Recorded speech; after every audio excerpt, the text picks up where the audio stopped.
The Continental Football League is back, but is it better than ever? Howdy, I'm Logan with Alt Football Archive, and today we're taking a closer look at the CoFL, the newest challenger in alternative football, with its sights set for a 2026 kickoff this summer. The Continental Football League is a new startup league, and it shares the same name as the Continental Football League of the 1960s, which competed with the National Football League and the American Football League before they merged into what we now know as the modern NFL. John Lewis Sports made a great video breaking down the history, which I'll have linked below. It goes way more in depth than I ever could. His content is absolutely great, so subscribe if you haven't. It seemed like whenever they first announced the Continental Football League, it would be similar to the USFL, where a lot of the names would be revivals of classic teams from the OG league. And of course, we might see more of that, but as teams have been revealed, there seems to be a little bit of change from how they used to be before. Now, in total, we'll have 8 teams, broken down into 2 divisions. Right now, we only have 5 that have been revealed. You'll have a Northern Division and a Southern Division. In the Northern Division, you'll have the Ohio Valley Ironmen, who play in West Virginia. The Ironmen are a reboot of an original Continental Football League team. Joining them in the Northern Division is the Cincinnati Dukes, which is a semi-pro team making a jump up to the professional level. The Southern Division for the CoFL is a little bit of a deja vu of the XFL 3.0 reboot, where we have 3 Texas teams. The Texas Syndicate, which will be playing in Austin, the San Antonio Toros, which are a reboot of an original CoFL team, and the newest team to be revealed so far at the time of this recording, the Tall City Black Gold, which will be playing out in Midland. Now, as of this recording, the full rulebook hasn't been released yet, but the official league website does have a post talking about something they call the Continental Shift. In that post, they say that the first 3 quarters of every game will be played in a traditional American 4-down style, but at the beginning of the 4th quarter, the rules will shift to resemble more of the Canadian Football League. Specifically, there will be only 3 downs, the play clock will be cut down to 20 seconds, and plays like the Rouge and Canadian Motion will apply. Now that we know what the CoFL will look like as of this moment, let's talk about some thoughts that I have about this league.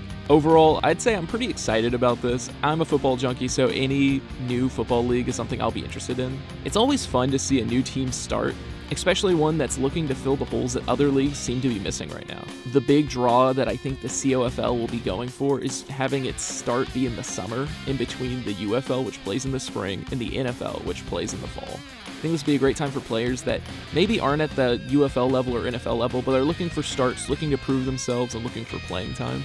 And this can give flexibility for those players. Another thing that's great is it's largely targeting markets that are without pro teams. I think right now Cincinnati is the only market that has a competing professional football team, with the other ones being very interesting. You have San Antonio, who had just lost the Brahmas from the UFL. Austin, which is a city that I think really deserves to be looked at in the alternative football space when it comes to teams. And then West Virginia, as far as I know, they don't have any professional teams out there.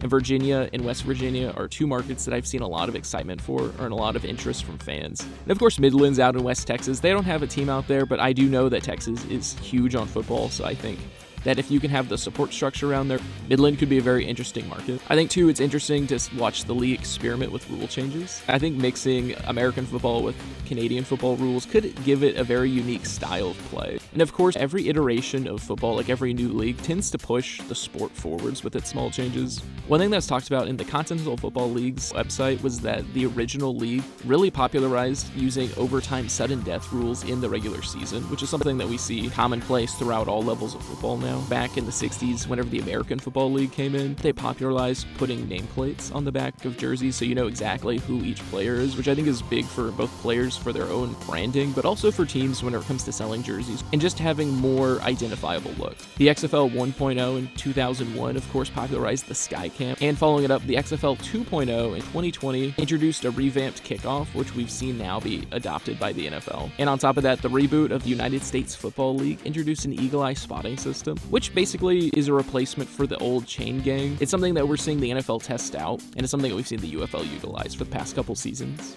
I think for this league, there's a lot of talent floating around which they can give opportunities for, which can be really powerful. I know after the UFL merger, there were about 8 teams worth of XFL and USFL talent that were left floating around since the United Football League cut down from its 16 potential teams before down to just 8. And these are players that can play at a very exciting level. I know I never had any complaints about the level of play that we saw in the XFL or USFL as a whole. And with college, you have thousands of players that never get picked up from the transfer portal, as well as tons and tons of players from every single division division of college football that don't make professional rosters. I think that having extra teams and having another league can give them the chance that they need to showcase their skills or just to improve under high-quality coaches. I do think the big thing for me, along with excitement, I think there's a fair bit of concern, which I think is important to talk about. In this channel, of course, I always want to focus on the positivity, I want to focus on excitement, but I do think it's important to talk about concerns and issues whenever they show up. Just for transparency, I think it's important to discuss this, as it is important for the league to know if there's things that people might have hangups on or if there's anything that could be potential problems. One thing that was a concern for me is I saw that there was a tie to the International Football Alliance, or the IFA, which is a startup league that played last year,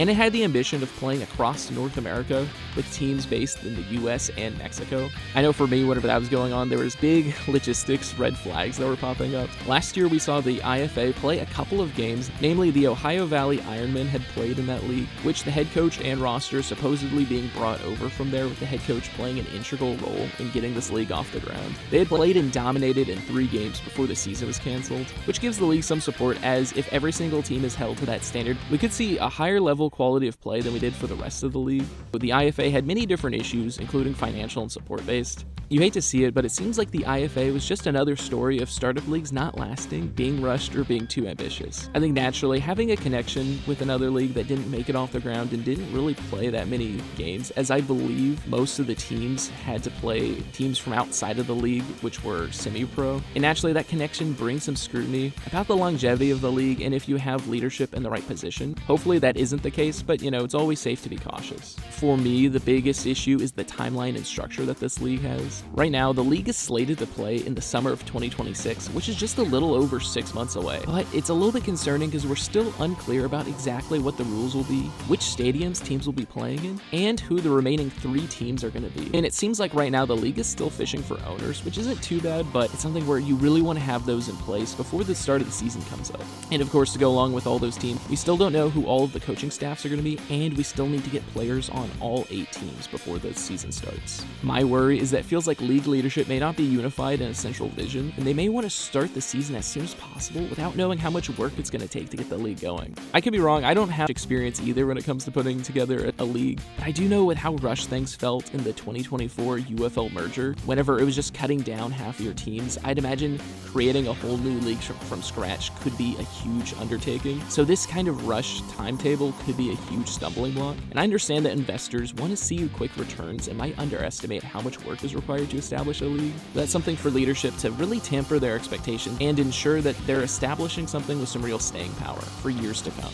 Another aspect I think is interesting but could be worrisome is that the league wants to place ownership in the hands of fans and smaller owners. I think this is something the league should be really proud of, is getting local businessmen to be owners, and I think it'd be really cool to see a fan-owned league, kind of like how we see with the Packers being largely a fan-owned franchise in the NFL. But right now, besides some articles that we see on their website, we don't really know exactly how this looks like. I think it's a really cool idea. I love the idea of spreading around ownership for stability, and it also adds in a lot of buy-in for fans. But I think the biggest issue is that leagues like this tend to live and die off of their owners. I think having individual franchise owners is a large step towards stability, as they offer greater stability by spreading the money around and not having everything centered on one person or one entity. I think a good example of owners offering more stability is what you see in the ELF right now. That will be a topic for another video, but there's a lot of drama going on there, and a lot of it is owner driven in the interest of having the highest quality product on field. Now, the biggest issue when it comes to owners, which is what I talked about before, with leagues living and dying off of them, is that if owners don't have the money to pay the teams, then the league largely falls apart. This is kind of like what we saw in the AAF and the original USFL back in the 1980s. I think it's really awesome to see local owners, but the league has to be really sure they're picking the right people who are very committed to this league and have the resources to support their teams in the long run. I think when it comes down to rules, I'm also a little bit concerned about the rules. I think mixing American and Canadian rules sounds very interesting, and I know there's certainly an audience for that, as you can pull from both Canadian and American football fans. But I think that there's an issue when it comes to familiarizing fans with those rules. I know there's already an issue in the UFL whenever it comes to discussing the kickoff, when it comes to talking about how extra point tries are done, where they have to explain it every single time. So I think getting your fans up to speed with a sudden rule change is going to be something that's going to take a long time for people to get used to. Not to mention, you're not just familiarizing fans, but you also have to familiarize players, coaches, and officials. It's going to be a big change mid-game with a completely different rule set, different strategies, and a whole different tempo. You're going to have whole new personnel packages come onto the field, and everyone's going to have to be really sure about about what's going on. Especially with a condensed play clock, you absolutely need everything to be running smoothly to be effective. Having the change in rules really ties into that crunch timetable that I talked about before, because you're going to need to get everyone educated on the rules and ready to play in just a few months. I think that this could lead to potentially sloppy play early on if it's not done right, so I think it's something that the league should really be careful about, because whenever you're talking about spring or summer football, like minor league football, a lot of times the first impression can go a large way into how people perceive the league, so you want to make sure that everything is as high level and professional as possible. Now, for some main takeaways that I have, I think I'm largely very excited about the potential of this league and the opportunities that it can give players. I think that there can be a space for more football, and I think if it gives players a chance to be seen, and it gives these untapped markets, teams, and interest, I think it'd be really great largely to see in football as a whole. Along with everyone else, I'm always going to be a little bit wary of startup leagues, especially whenever they don't have huge sponsors or backers, just because there's been a little bit too much of a trend of spring leagues not making it all the way through their season. That's something I'd largely want to see changed in the future, mainly for fans and players, as a lot of people have been burnt by that happening in the past. And if we can move away from that stigma, I think it'll always improve the health of the sport. Obviously, with that said, I'm still going to be rooting for this league, and I'm hoping for the best. I'm going to be keeping an eye on it, and I really hope that it gets off the ground and has a very successful season. I think what's exciting, too, is that we've been getting a fair amount of info recently. I've seen a lot of nice posts by the league and a lot of interest online. I think we've been getting a fair amount of info recently, which has also built up my excitement, and we've seen a lot of nice posts both by the league and by people in the Toros ownership group online. Another exciting aspect, I think, is that you have Ace, who's someone who's been covering the Gamblers and the Roughnecks for the past couple seasons in UFL online, and he's going to be part of the ownership group, which is crazy cool to see. This is another thing where I'd love to see stuff like this become more popularized, where you can get people online who aren't like mega millionaires, who are still involved in different teams and different leagues that are super passionate. Ace produces great content, and he'll be doing reporting for the UFL Gamblers this upcoming season. In addition, he also posts about Baylor and Minnesota Vikings football, so if you're interested in any of those, I highly recommend giving his account a follow online. Personally, I wouldn't be surprised if we see kickoff for the Continental Football League be delayed to 2027. From an outside perspective, I feel like they just need a little bit more time to get everything together and make sure that things aren't rushed going into the season. I don't know how the finances are, so it might not be something in their wheelhouse, but I think it's something that we'll probably see just with the pace of information coming out. If I were them, I'd really want to make sure that I finalize teams, rosters, owners, rules, and stadiums all before I start talking about kickoff. I don't think that a delay can be a bad thing, as the XFL had to delay their start before the 2023 season, and they still had a very successful season that year, completing all their games, making it to the championship game, and even being stable enough to have an eventual merger with the USFL. It's something where it seems like the scope of this league isn't going to be as big as the UFL, so maybe things are going to be able to fall into place quick enough for the season to start without delay, but it's just something that I would be a little bit concerned about, and we'll just have to see if those concerns come to fruition. Again, I'm absolutely going to be trying to support this league. I'll be keeping an eye on it. I think it's safe to be a little bit wary with some things, especially whenever we don't have a previous season to run off of for stability.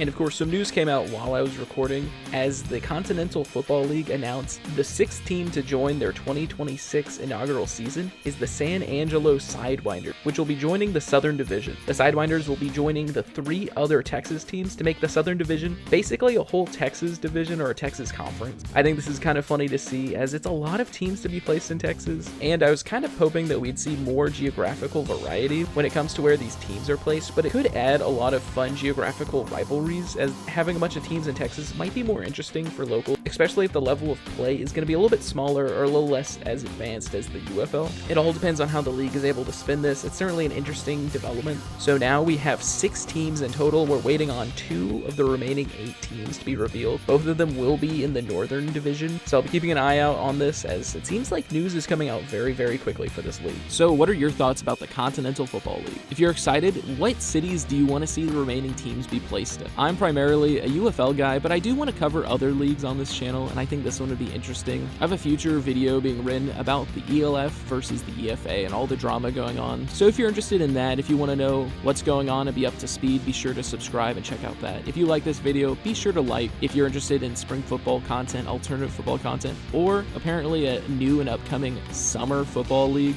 be sure to subscribe. I'll be following this league and providing updates, and hopefully we see them make it to kickoff. Personally, I'll be rooting for the Toros once the league does kick off, hopefully. This is Logan with the Alt Football Archive, and of course, as always, thanks for watching.